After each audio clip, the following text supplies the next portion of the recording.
Hi, it's Rebecca Sullivan of Lewisville Family Counseling, and we are going to read Chapter 31 of Just One Thing, Developing a Buddha Brain One Simple Practice at a Time by Dr. Akanson. Chapter 31 is called Keep Going. I once attended a workshop led by Joseph Goldstein, a Buddhist teacher. I had realized something about the lack of fixed self and shared the insight with him. He nodded and said, "Yes, right." I felt seen for taking a step forward. Then he smiled and added something I'd never forgotten. Keep going.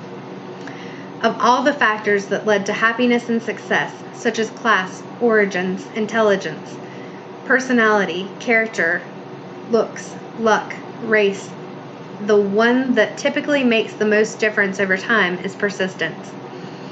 Knock down 10 times, you get up 10 times. If you keep going, you might not reach your goal, but if you stop, you'll never reach it. We respect people who persist. There is a magic and determination that draws others toward it and elicits their support. And you just don't know when your day will finally come. There are so many stories of overnight success that actually arrived after many years of effort, often including some failures. For example, Dwight Eisenhower was an obscure colonel in 1939 and nearly 49 years old. When Germany invaded Poland to begin World War II, 4 years later, he was in charge of all Allied forces in Europe. 9 years after that, he was elected president. How do we do this? Make sure your goals are worthy of your perseverance. You can be determined to a fault. Don't keep going down a tunnel with no cheese. Consider the collateral damage. Are you winning battles but losing the war overall of health, well-being, integrity, and welfare of others? Know the feeling of tenacious persistence. It could be fierce, strong, stubborn, unyielding, clear, inspired, surrendered, on mission, purposeful, focused, committed, or all of these. Recall a time you had this feeling and know it again in your body. Call it up whenever you need to draw on resources inside to keep going. Take the step that's right in front of you, one after another. I've taught many people to rock climb.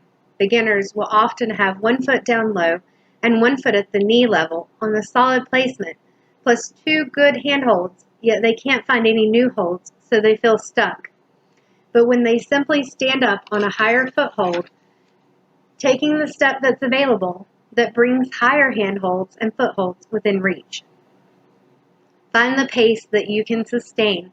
Life's a marathon, not a sprint.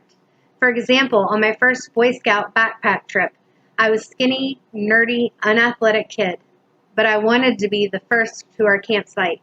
We set out, and the burly alpha boys raced ahead, while I kept a slow but steady pace. After a few miles, I passed them sitting down on the side of the trail.